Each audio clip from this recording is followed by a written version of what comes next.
Tales of the Fourth Grade Nothing, Chapters 5 and 6. Chapter 5, The Birthday Bash. I got used to the way Fudge looked without his top front teeth. He looked like a very small first grader. Dr. Brown, our dentist, said he'd have to wait until he was 6 or 7 to get his grown-up teeth. I started calling him Fang because when he smiles, all you can see are the top 2 side teeth next to the big spaces.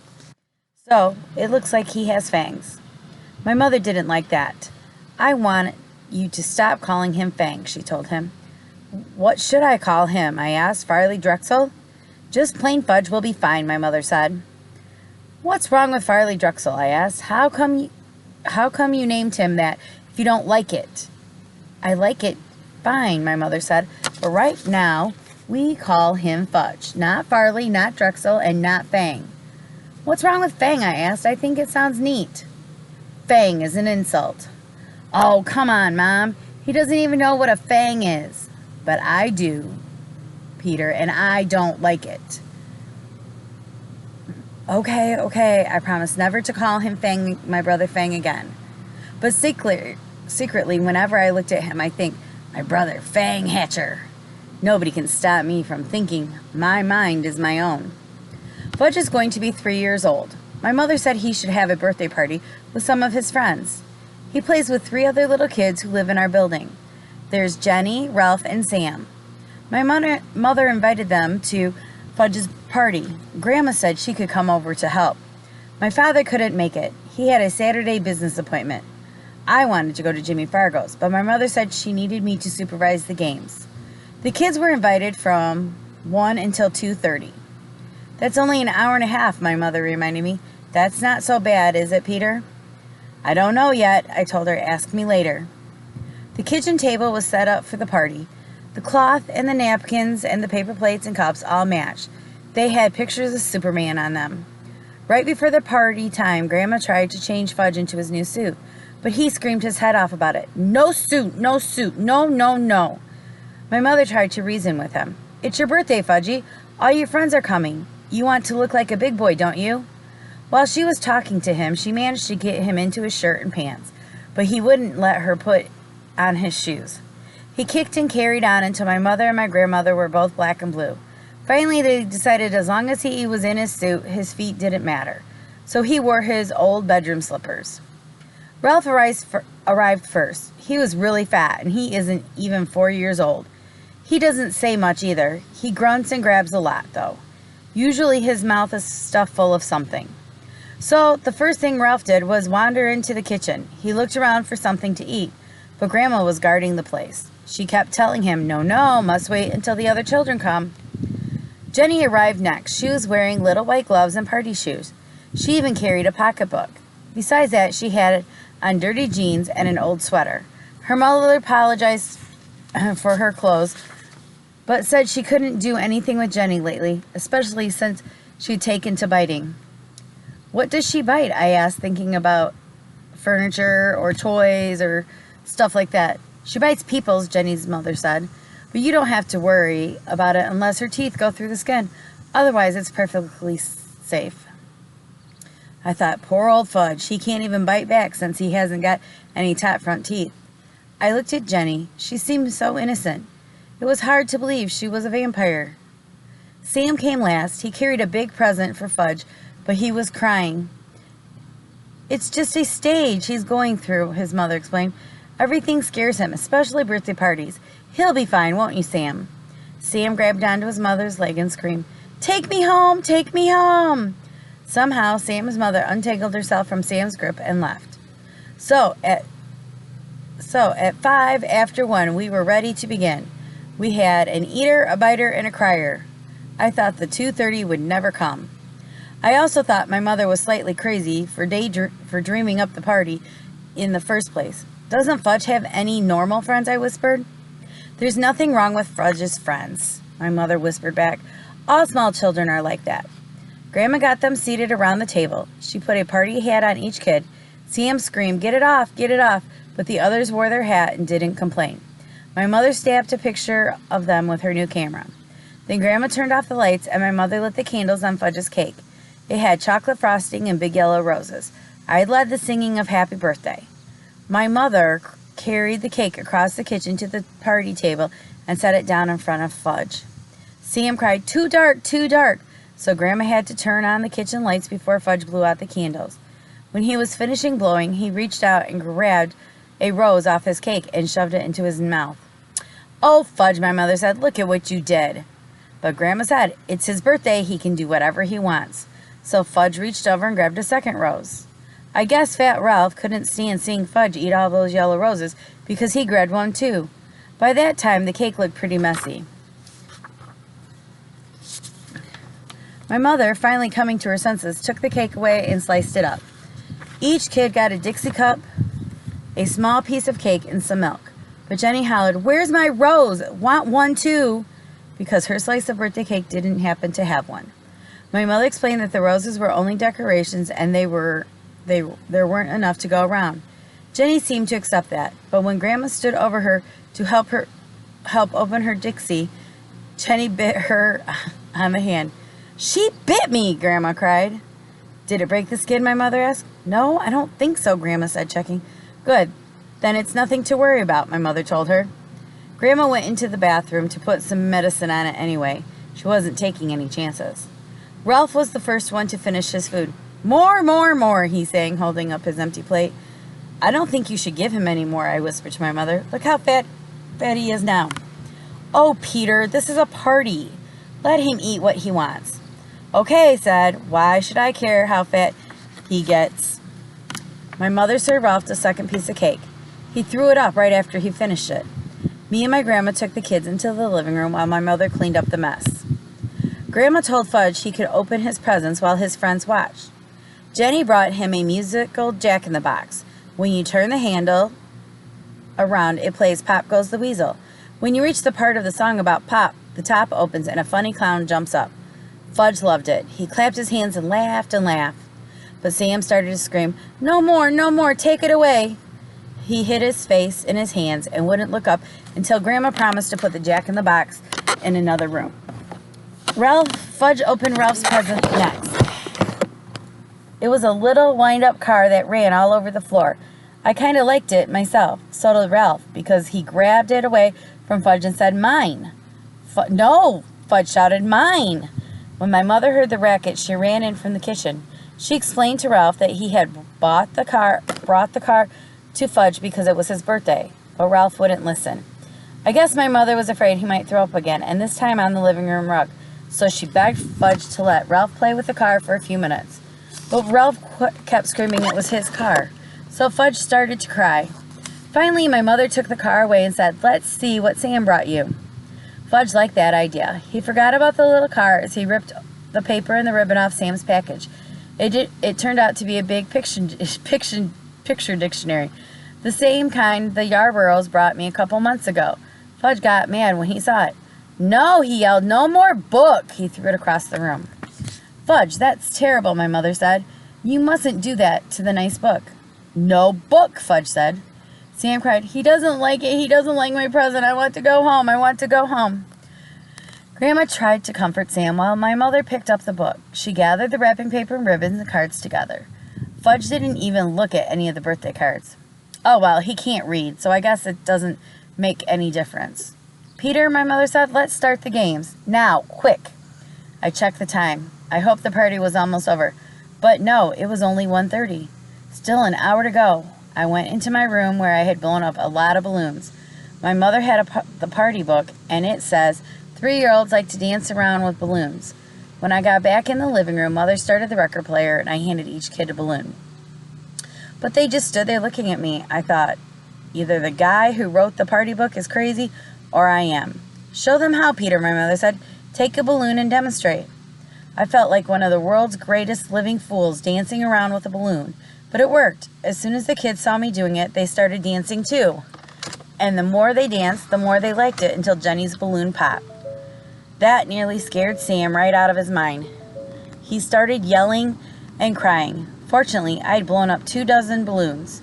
I was hoping they danced around the rest of the afternoon. Fudge got the idea of jumping up and down on the furniture. The others liked that too. So instead of dancing with the balloons, that's what they did. And and soon they were running from room to room, yelling and laughing and having a great time. Then the doorbell rang. It was Mrs. Rudder. She lives in the apartment right under us. She wanted to know what was going on. She said it sounded like her ceiling was about to crash in on her any second. My mother explained that Fudge was having a birthday party, and wouldn't she like to stay for a piece of cake? Sometimes my mother is really clever. So Grandma entertained Mrs.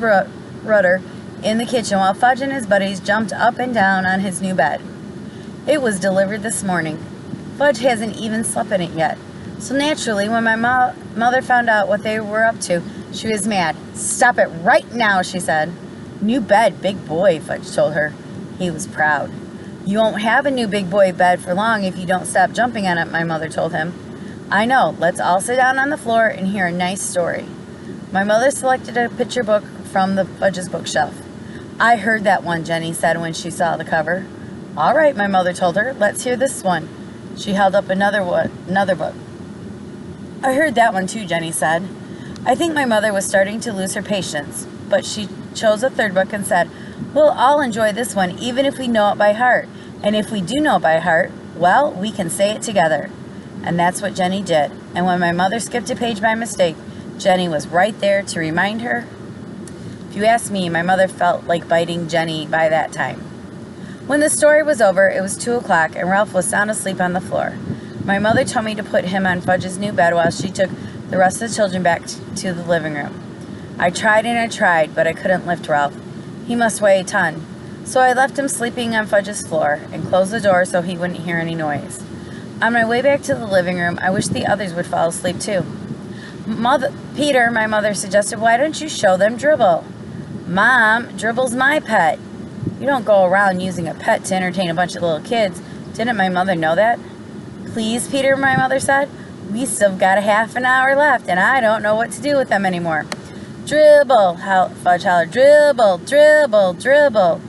I guess Sam and Jenny liked the way that sounded because they started to shout, "Dribble, dribble, dribble," even though they didn't know what they were talking about.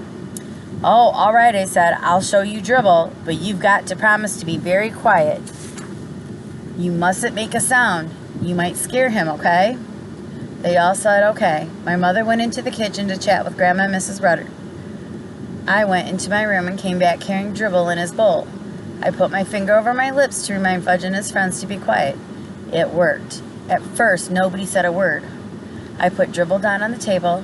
Fudge and Sam and Jenny stood over his bowl. "Ooh, turtle," Jenny said. "Yes, Dribble's a turtle. My turtle," I said in a soft voice. See, Fudge whispered. They can all see, I told Fudge. "Nice turtle," Sam said. I wonder why he wasn't afraid this time. "What does Dribble do?" Jenny asked. "Do? He doesn't do anything special," I said. "He's a turtle. He does turtle things." "Like what?" Jenny asked. What was with this kid anyway? "Well," I said, "he swims around a little and he sleeps on his rocks and he eats." "Does he make?" Jenny asked. "Make?" I said. "Make a tinkle?" "Oh, that. Well, sure, I guess so." Jenny laughed. So did Sam and Fudge. "I make tinkles too. Want to see?" Jenny asked. "No," I said. See. Fudge laughed, pointing at Jenny. Jenny had a big grin on her face. Next thing I knew, there was a puddle on the rug. "Mom," I hollered, "come quick." My mother dashed in from the kitchen. "What, Peter? What is it?" "Just look what Jenny did," I said. "What is that?" my mother asked, eyeing the puddle. "She made on the floor," I said, "and on purpose." "Oh, Jenny," my mother cried, "you didn't." "Did too," Jenny said. "That was very naughty," my mother told her. "You come with me." She scooped Jenny and carried her into the bathroom. After that, Mom mopped up the puddle. Finally, the doorbell rang. It was 2:30. The party was over. I could hardly believe it. I was beginning to think it would never end. First, Ralph's mother came. She had to wake him up to get him out of the apartment. I guess even she couldn't carry him. Next, Jenny's mother came. Mom gave her Jenny's wet pants in a baggie. That was all she had to do. Jenny's mother was plenty embarrassed. Sam's mother came last, but he didn't want to go home. Now that he was used to us, I guess he liked us. He cried, "More party, more!" Another time, his mother said, dragging him out of our apartment by the arm. My mother flopped down in the chair. Grandma brought her 2 aspirin and a glass of water. Here, dear, she said, maybe these will help. My mother swallowed the pills. She held her head. 3 is kind of young for a party, I told my mother. Peter Warren Hatcher, my mother began. Yes, I asked. You are absolutely right. I flopped down next to my mother. She put her arm around me. Then we both watched Fudge work his new Jack-in-the-Box. Later, when my father came home, he said, how did Fudge's party go? My mother and I looked at each other and we laughed. Chapter 6. Fang Hits Town. Fudge liked his new bed a lot. There was just one problem. He fell out of it every night. By the 4th night, my mother and father got smart. They pushed the bed against the wall and surrounded the other side with chairs. Now there was no place for Fudge to fall. But every morning, my mother found him curled up in one of the chairs. My father said they could have saved their money since Fudge was so happy sleeping in an old chair. On Saturday, we had to go to the dentist. He wanted to check Fudge's mouth again, to make sure everything healed all right since his flying experience. Dr. Brown is an old friend of my father's. They went to school together. He's always saying he takes special good care of me and Fudge because we're chips off the old block being my father. His office is on the other side of the park. It's near Madison Avenue. My mother said we'd make a day of it, and wouldn't that be fun? I'd rather go to the movies with Jimmy Fargo, I told her. But we'll have such a good time, my mother said. The 3 of us will go out for lunch, and then we'll get new shoes for you and Fudge. I've been out to lunch with Fudge, I reminded her. He's growing up, Peter. He knows how to behave now. I'd still rather go to the movies with Jimmy. Well, you're coming with me, and that's that. I wasn't looking forward to my day, and Saturday morning is always the best day of the week. Every Saturday morning, I clean out Dribble's bowl. Sometimes, if Fudge is very good, I let him watch. I do it in the bathroom. First, I take Dribble out of his bowl, and I crawl around in the tub. I'm afraid to put him down on the floor. Somebody might step on him. But in the tub, I know he's safe. Next, I take the rocks out of the bowl and wash them. The last thing I do is wash the bowl itself. I really scrub it. I even rinse it 2 or 3 times to make sure all the soap is out. When I'm done with that, I put the rocks back in and fill it with just the right amount of water. After I put Dribble back in his bowl, I feed him. Usually he goes right to sleep on his favorite rock. I guess running around in the bathtub makes my turtle tired. Today, I finished with Dribble just in time. My mother was rushing, mumbling about getting us to Dr. Brown's office in time for our appointment. When we were outside, we took the crosstown bus, then walked a few blocks to his office. As soon as the nurse saw Fudge, she said, "How's my favorite patient?" She gave him a hug and a little book to read. To me, she said, "Good morning, Peter." It burns me up the way people treat Fudge. He's not so special. He's just little, that's all. But someday he's going to be 9 years old, too. I can't wait until he is. Then he'll know there's nothing so great about him after all. Soon, the nurse said, "Fudge, Dr. Brown is ready for you. Come with me now." Fudge took the nurse's hand. Dr. Brown has this rule about mothers in the examining room with kids. They're not allowed. Mothers are a big problem. Dr. Brown told me once. I agreed. I looked through the National Geographic magazine while I waited. After a few minutes, the nurse came out and whispered something to my mother. I looked up, wondering what the big secret was. Then my mother said, "Peter, Dr. Brown would like you to help him with Fudge." "Help him?" I said. "I'm no dentist." The nurse says, "Peter, dear, if you'll just come with me, I'm sure everything will work out fine." So I went with the nurse. "What do I have to do?" I asked her. "Oh, not much. Dr. Brown just wants you to show Fudge how to open your mouth and how he checks your teeth." "What do I have to do that for?" I asked. "I don't need a checkup. I just had one last month." "Your brother won't open his mouth this morning," the nurse whispered. "He won't?" I whispered back. "No, he won't," she said again. I thought it was pretty funny. I never considered refusing to open my mouth at the dentist's office. When he says open, I open. When we reached the examining room, Fudge was sitting in the big chair. He had a towel around his neck, and he looked all ready for action. Dr. Brown was showing him lots of little things and explaining what he does with each one. Fudge kept nodding when he wouldn't open his mouth. "Oh, Peter," Dr. Brown said when he saw me, "would you open your mouth so I can count your teeth?" That's what he tells little kids he's doing, counting teeth. The little kids will believe anything. I went along with Dr. Brown's joke. I opened my mouth very wide, much wider than when I'm really the patient. He put the mirror in and said, "Wonderful teeth, just beautiful. A regular chip off the old block. Such a shame your brother can't open his mouth the way you do." "Can so," Fudge said. "No," Dr. Brown told him. "You can't open your mouth nearly as good as Peter." "Can so, see." Fudge opened his mouth. "No, I'm sorry, Fudge," Dr. Brown said. "It's still not as good as Peter."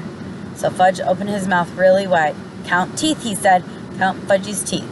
"Well," Dr. Brown pretended to think about it. "Count!" Fudge shouted. "Well," Dr. Brown said again, scratching his head, "I guess as long as you're here, I might as well count your teeth." So he checked Fudge's teeth. When he was through, Fudge said, see, just like Peter." "Yes," Dr. Brown said, smiling, "I can see that. You're just like Peter." He gave me a wink. I liked the way Dr. Brown tricked Fudge into opening his mouth. So when he was through examining him, I whispered, "Couldn't you make Fudge some false teeth until his grown-up ones come in?" "No, he'll just have to wait," Dr. Brown said. "But he looks like he has fangs," I told him. "You better not say that in front of your mother," Dr. Brown said. "I know. She's not too big on fangs." Dr. Brown thanked me for helping him. My mother made another appointment for Fudge. The nurse kissed my brother goodbye and we left. "That wasn't so bad, was it, Peter?" my mother asked. "It could have been worse," I admitted. We headed for Bloomingdale's where we got our shoes. There were 5 salesmen in the children's shoe department. 2 of them my mother doesn't like. She thinks they don't measure my feet carefully. That all they care about is selling shoes, even if they don't have the right size in stock. The other ones my mother thinks are okay. There's one she likes a lot. His name is Mr. Bierman. I like him too because he's funny.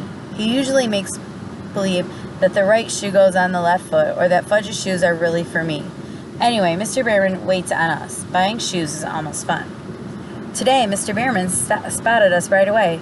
He always remembers our name. "Well, if it isn't the Hatcher boys," he said. "In the flesh," I told him. Fudge opened his mouth for Mr. Bierman. See, all gone." "His teeth," my mother explained to Mr. Bierman. "He knocked out his top 2 front teeth." "Well, congratulations," Mr. Bierman said. "That calls for a celebration." He reached into his jacket pocket and pulled out 2 lollipops. He handed one to me and one to Fudge. "Ooh," Fudge said, "lolly."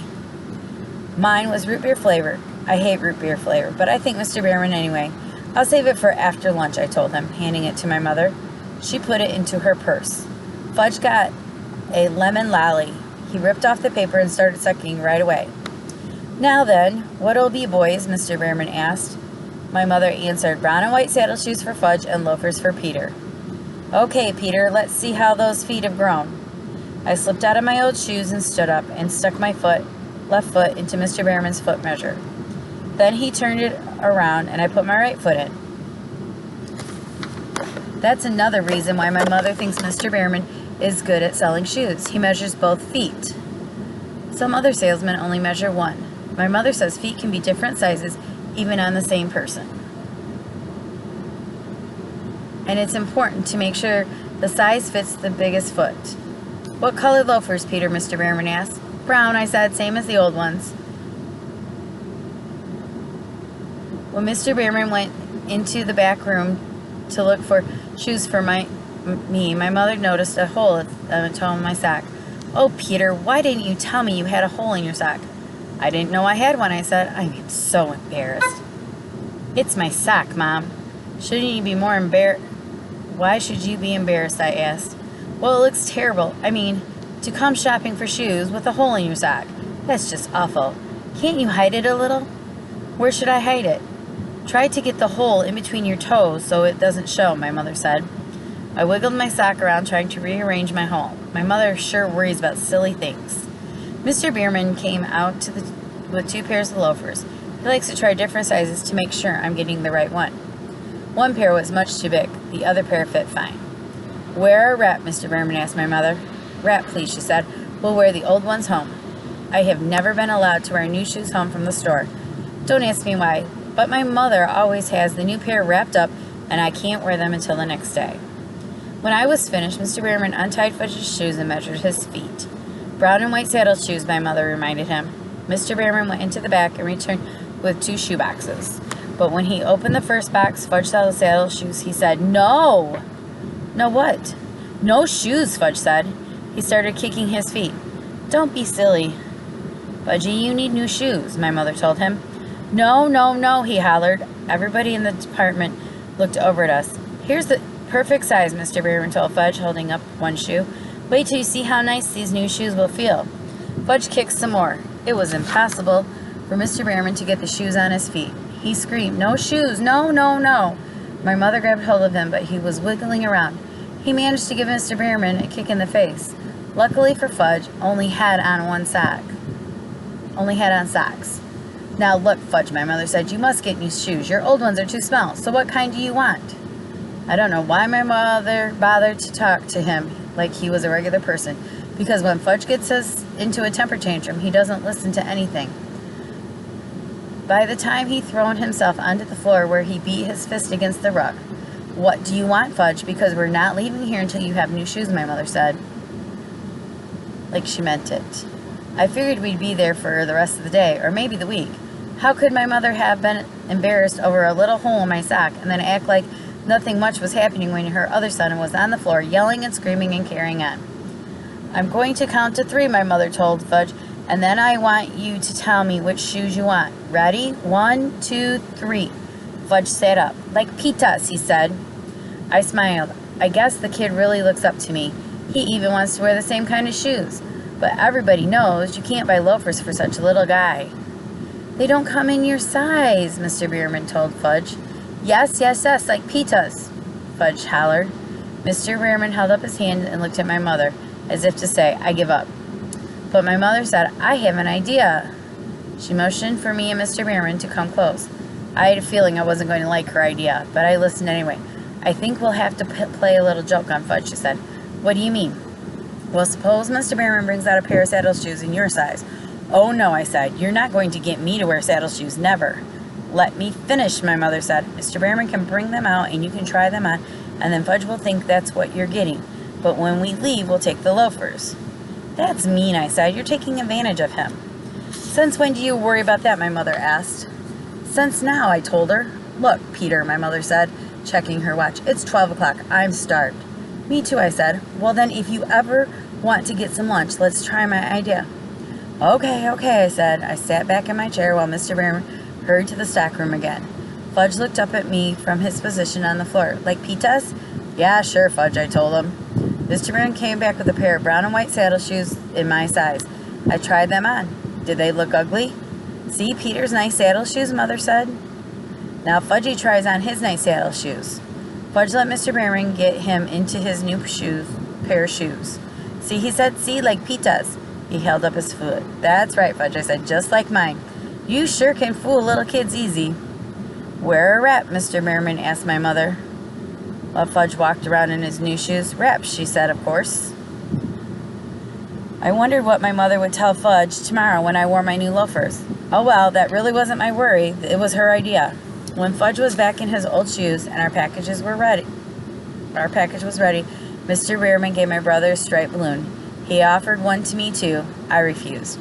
How could he think a person in 4th grade might want a shoe store balloon? That wasn't so terrible, was it, Peter? My mother said, as we left the store. It wasn't. Well, it could have been worse, my mother said. I suppose, I answered. We went to Hamburger Haven for lunch. We sat in a booth. Fudge tossed his balloon around while my mother ordered for him and then for herself. I ordered my own lunch, a hamburger with everything on it and a chocolate milkshake. Fudge was getting a kiddie special, meaning a hamburger without the roll, some mashed potatoes, and a side of green peas. When our lunch was served, my mother cut Fudge's burger into tiny pieces, which he shoved into his mouth with his fingers. When she handed him a spoon and told him to eat his mashed potatoes, but instead of eating them, he smeared them on the wall. See, he said.